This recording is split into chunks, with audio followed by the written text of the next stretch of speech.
Sam spent his life shooting photos, but Mom said he got nervous being in front of the camera. I guess we're all afraid of something.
After Sam died, my mom and Edie got really close.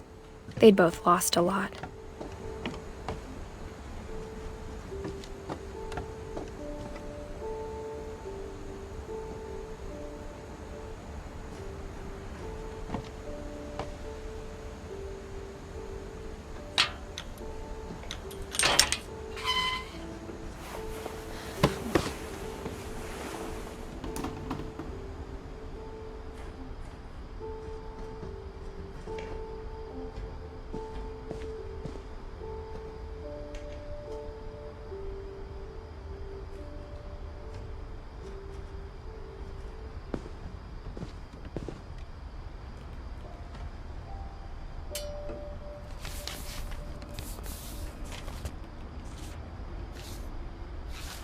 Dear Kay, do you remember the way Gregory used to laugh when he thought he was alone? Like something funny was happening, but only he could see it.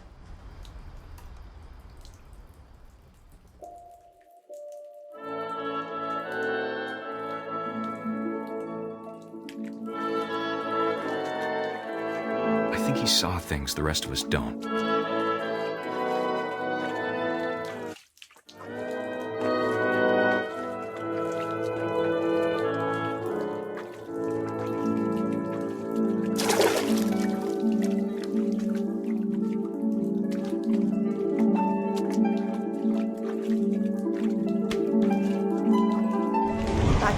Gregory, it's time to... Hold on, sweetie. Hello? Sam, I told you I don't want to talk right now. I wonder what he saw.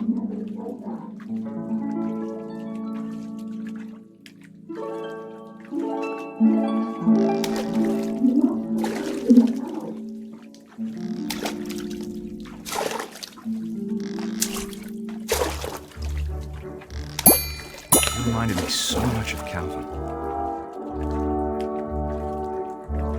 Lost in his imagination. Whatever it was he saw.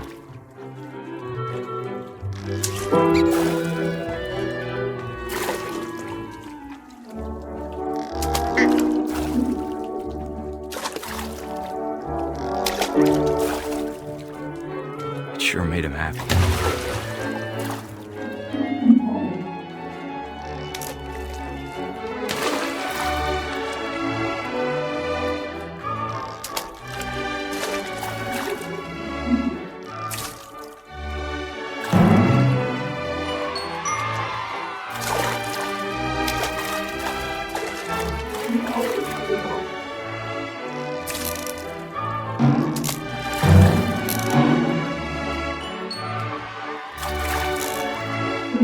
Silly it sounds.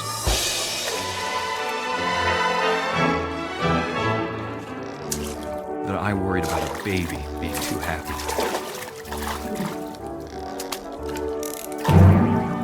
But I could feel him slipping away. Sorry about that, Gregory.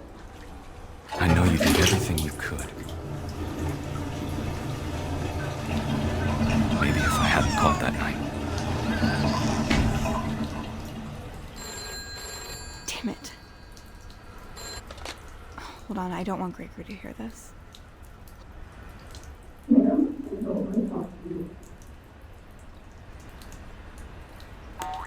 I wish he could have told us about the world he saw.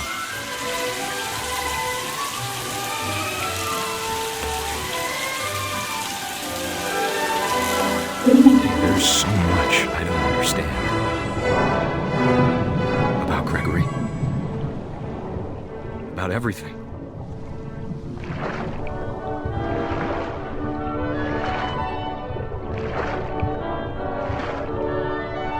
But I know what happened wasn't your fault.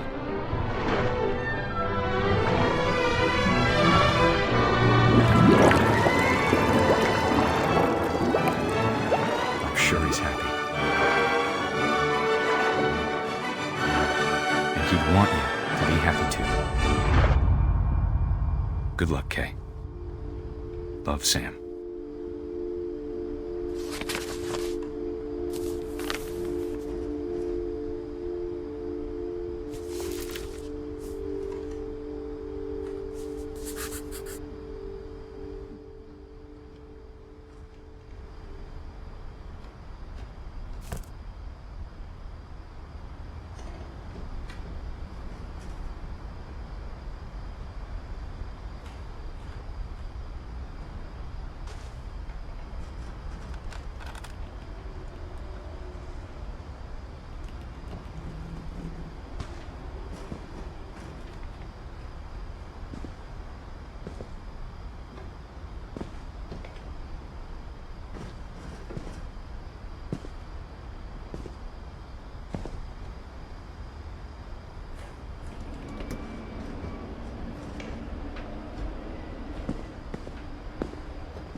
My mom moved up to the loft after her brothers died.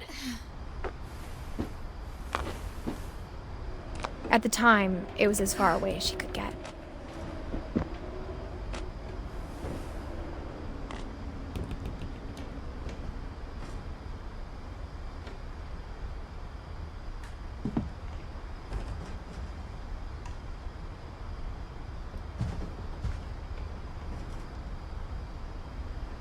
I can't imagine what it was like for her to lose 2 sons after she'd already lost 2 brothers.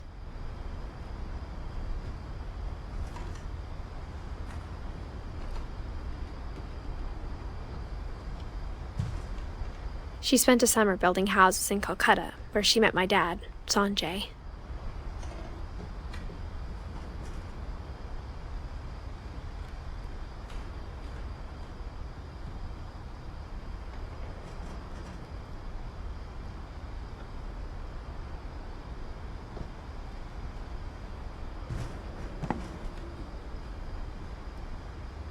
Religion was another thing my mom never talked about, but I think it helped her a lot after her dad died.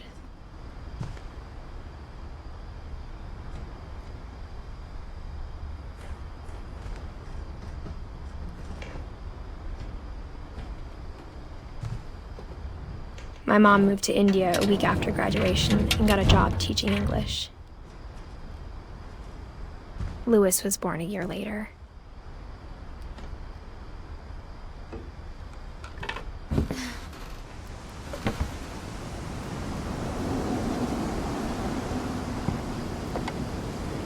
When my dad died, I don't think Mom knew where else to go.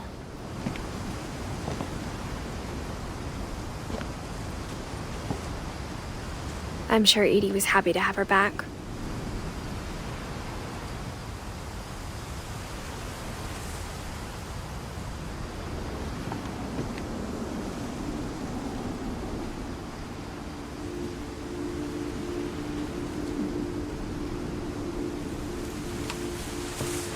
The house had to get a little bigger, but Edie was used to that.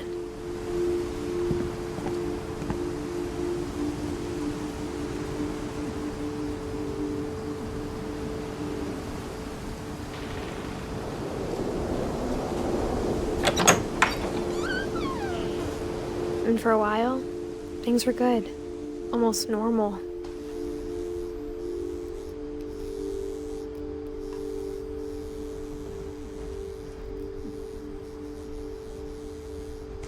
But it didn't last. The beginning of the end was Milton's 10th birthday, when Edie gave him a castle.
Lewis's room smelled very, very familiar.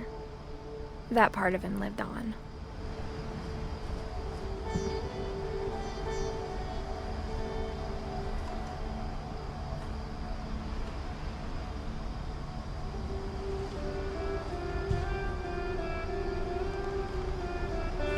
Lewis and I spent a lot of time playing games together, but he was surprisingly bad at them. He died a lot.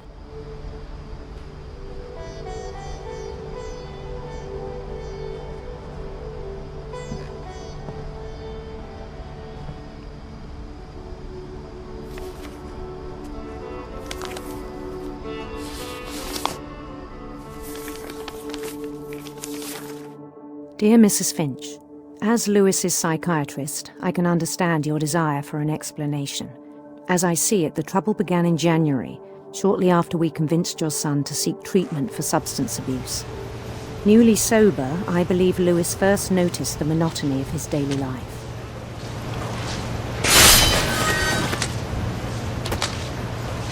He kept working at the cannery.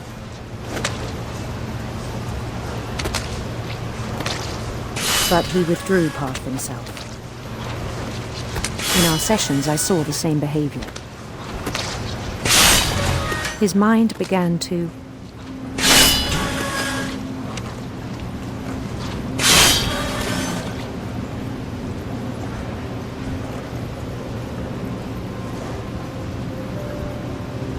wander.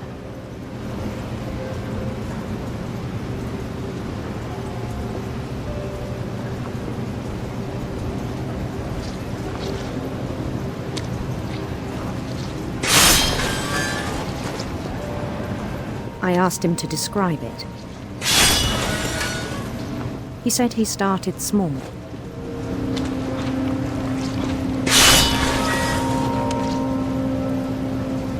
Imagining a labyrinth.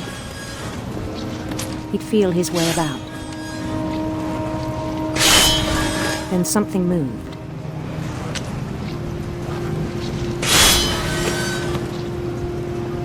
Bats. And toads.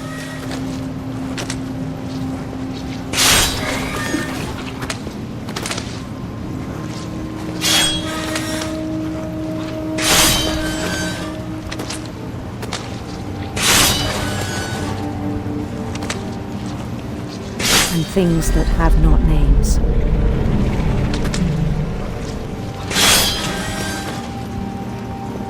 He knew it was all in his head.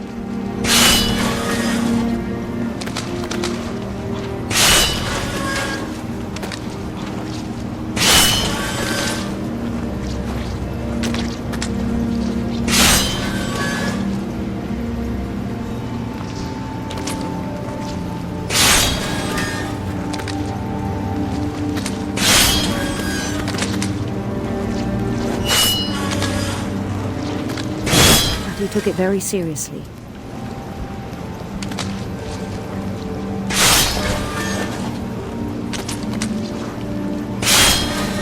I had hoped he'd find himself.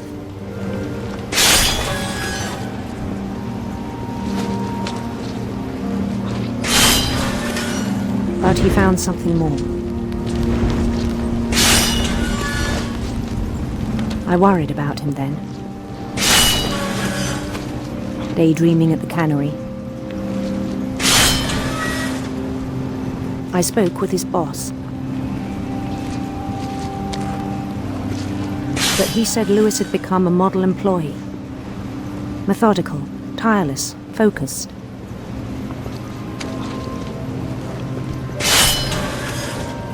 Like a whole new Lewis. So I let him go on.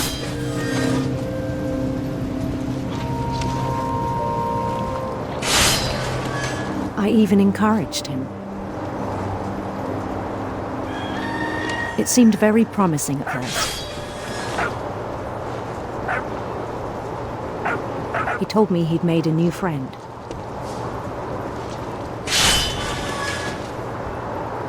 On the edge of a city he named Lewis Topia. He built the city up slowly, brick by brick.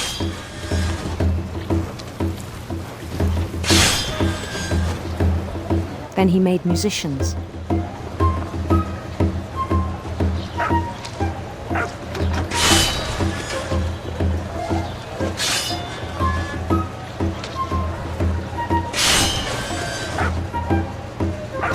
And songs for them to play.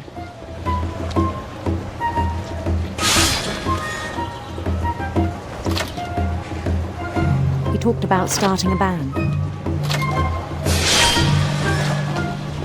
And he was always humming something. Every day his imagination grew stronger.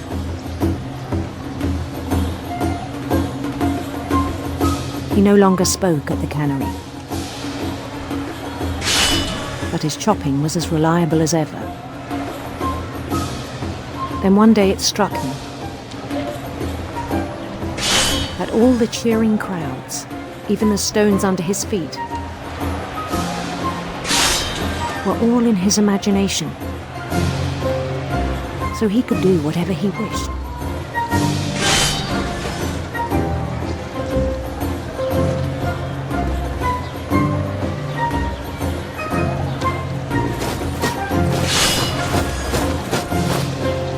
He held an election for mayor. And he won.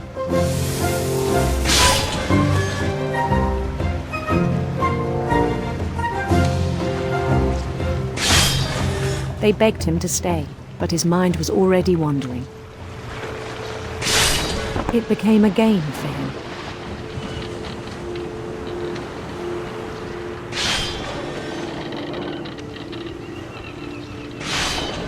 He'd conquer a city, then immediately push on. New Louisville.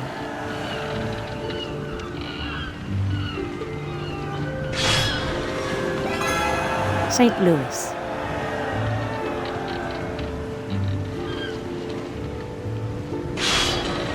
He started drifting away from our reality.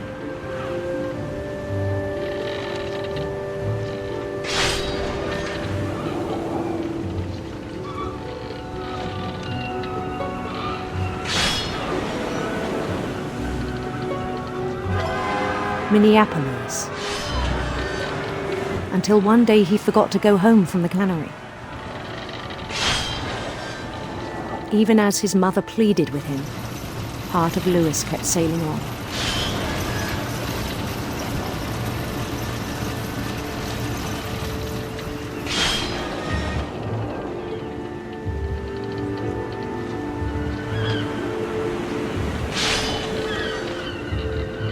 In Lewisburg, he heard rumors of a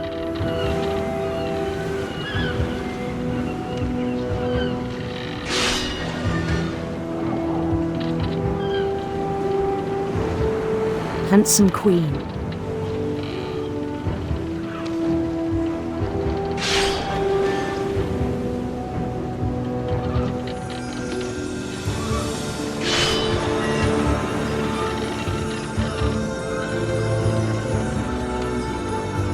The queen was on her own quest for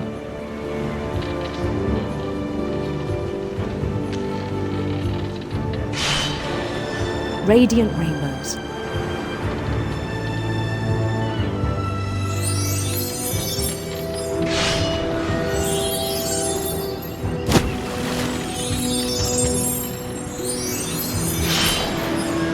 He followed the sound of her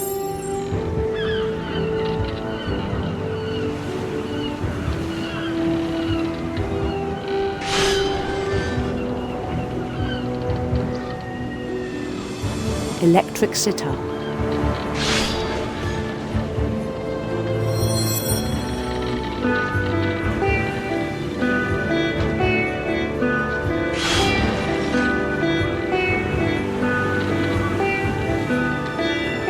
His chase led him to a golden palace east of the sun and west of the moon.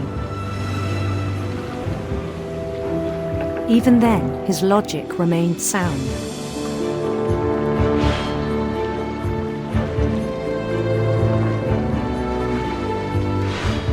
He knew the world was all in his imagination.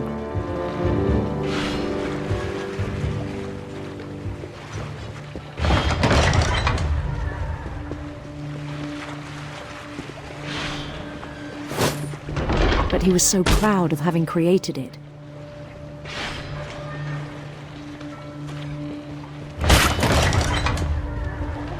In his own eyes, he'd become something greater than a king.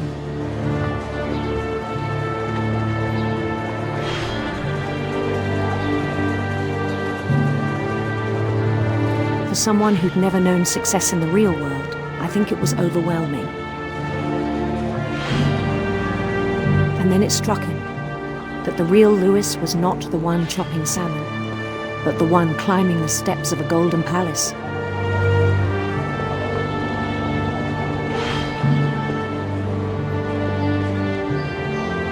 My imagination is as real as my body, he told me. It was hard to argue with him.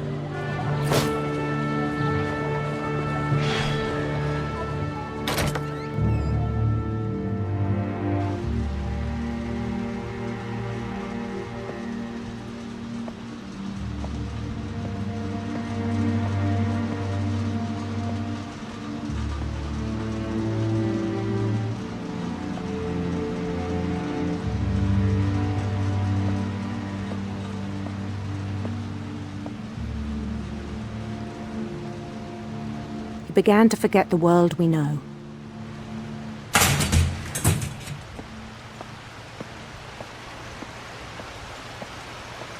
I think it pained him to remember Lewis, the cannery worker.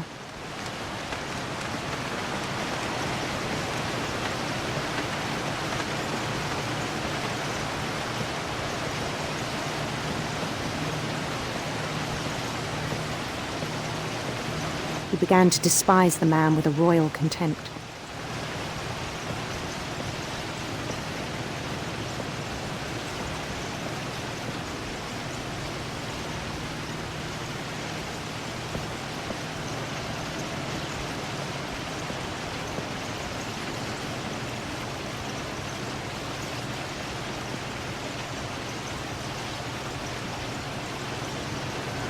I still thought I could save him.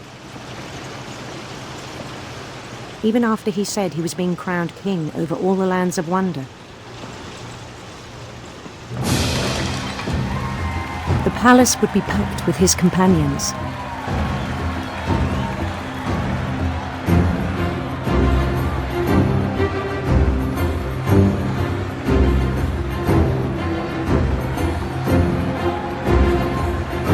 Including the wise Calico who'd insisted on advising him.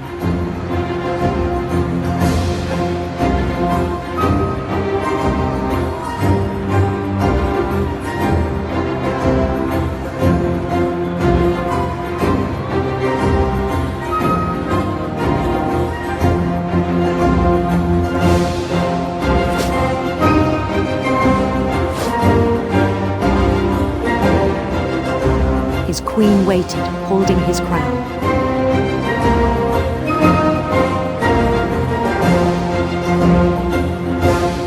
There was only one thing left to do.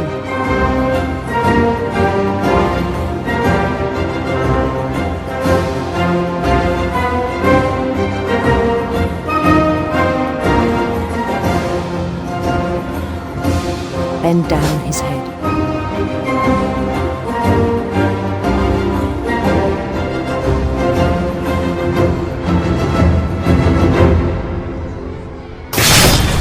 The rest I think you know. Mrs. Finch, your son was a kind man who will be missed by all of us who knew him.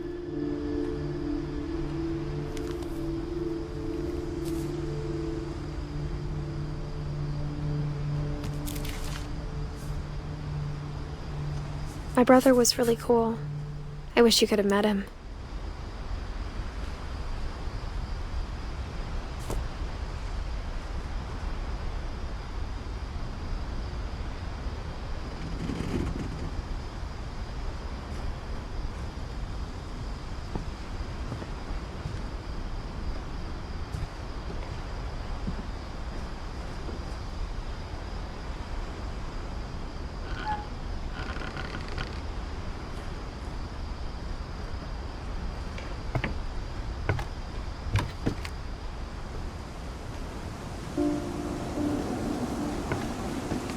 On the way back from Lewis's funeral, my mom told me to start packing. She waited until the day before we left to tell Edie.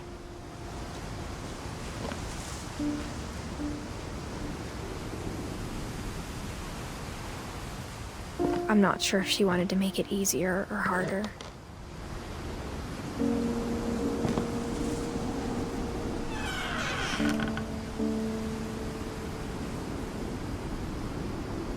I wish we'd stayed. But I understand why we left.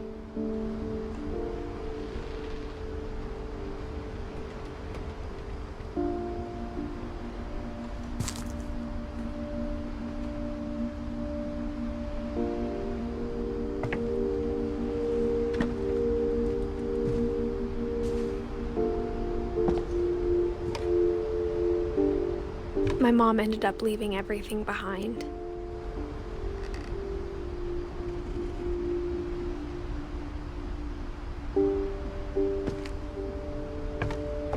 What happened that night had been coming for a long time. Maybe it should have come sooner.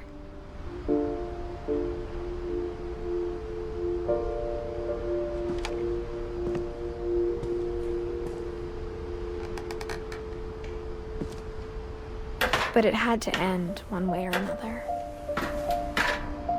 All that's left now is to tell you about that last night.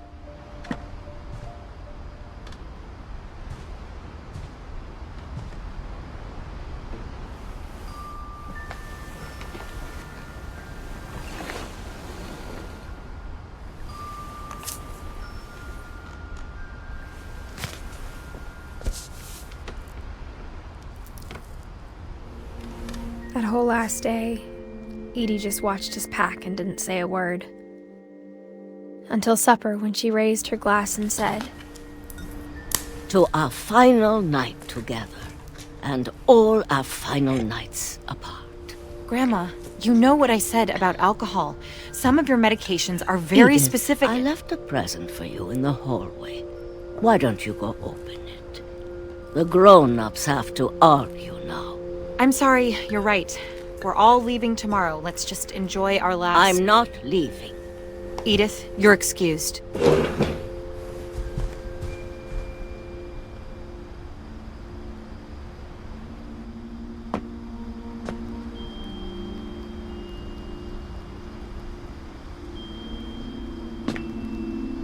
The power had been shut off that morning, but Edie always had plenty of candles. When my mom sealed the library, I don't think she knew about the other entrance.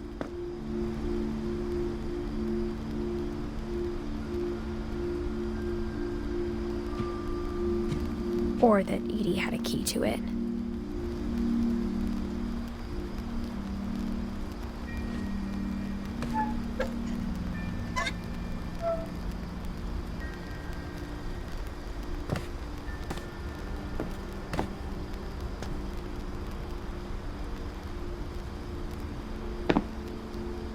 The thing you're afraid of isn't going to end when you leave the house.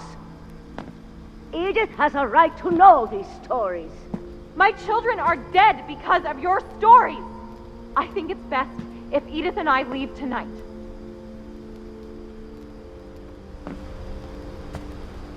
We'll have the nursing home send a van for you in the morning, okay?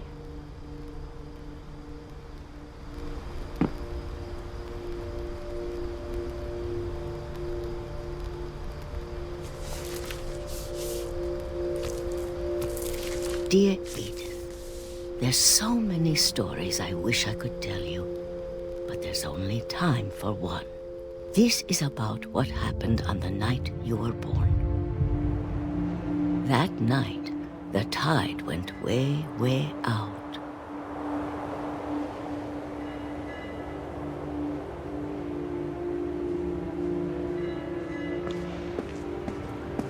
It was the first and last time I ever saw the old house aground.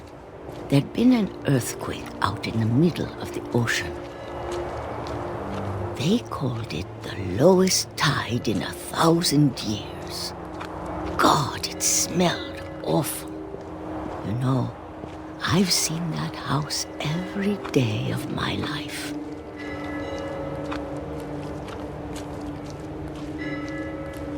But I never thought I'd go back to it. When the fog rolled in, I lost my way.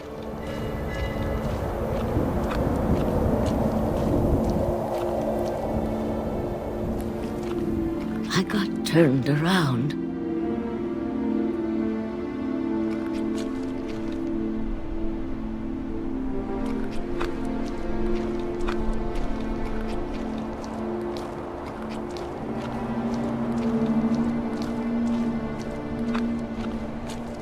For a while, I wandered.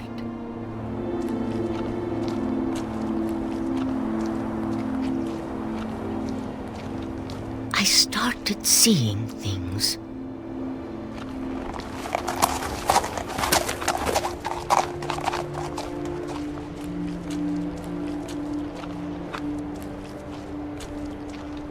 Things I'd forgotten had ever existed.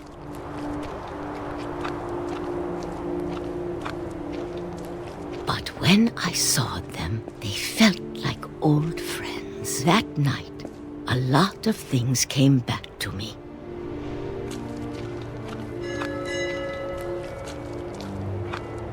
Or maybe I came back to them.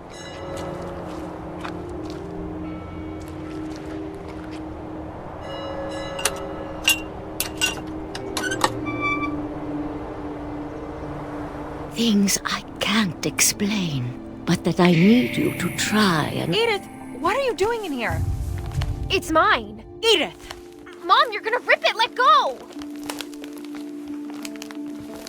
I kicked and screamed, but Mom dragged me to the car.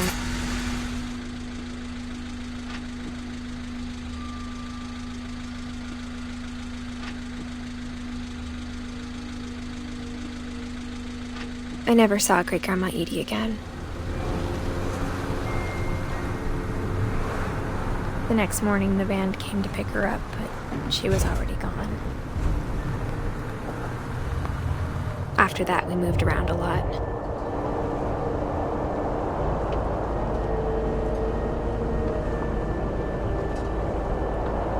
We both tried to make the best of it.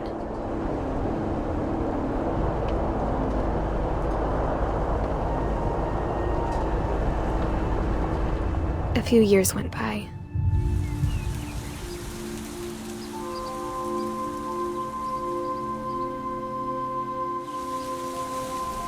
My mom didn't like to talk about it,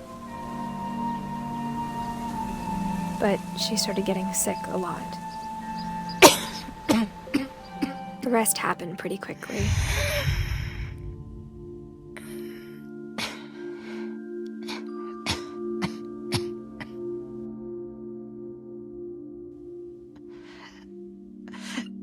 She got better for a while, and then she didn't. And then I was alone.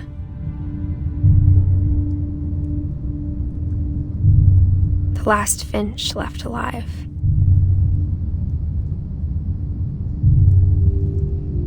Until I found out about you. I'm still not sure what to tell you about all this. If we lived forever, maybe we'd have time to understand things. But as it is, I think the best we can do is try to open our eyes and appreciate how strange and brief all of this is. This journal was supposed to be for you. But now I hope you'll never see it. I just want to meet you and tell you all these stories myself. But I guess if you're reading this now, things didn't work out that way.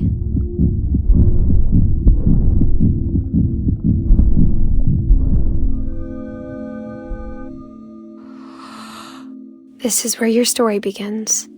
I'm sorry I won't be there to see it. It's a lot to ask, but I don't want you to be sad that I'm gone. I want you to be amazed that any of us ever had a chance to be here at all. Good luck.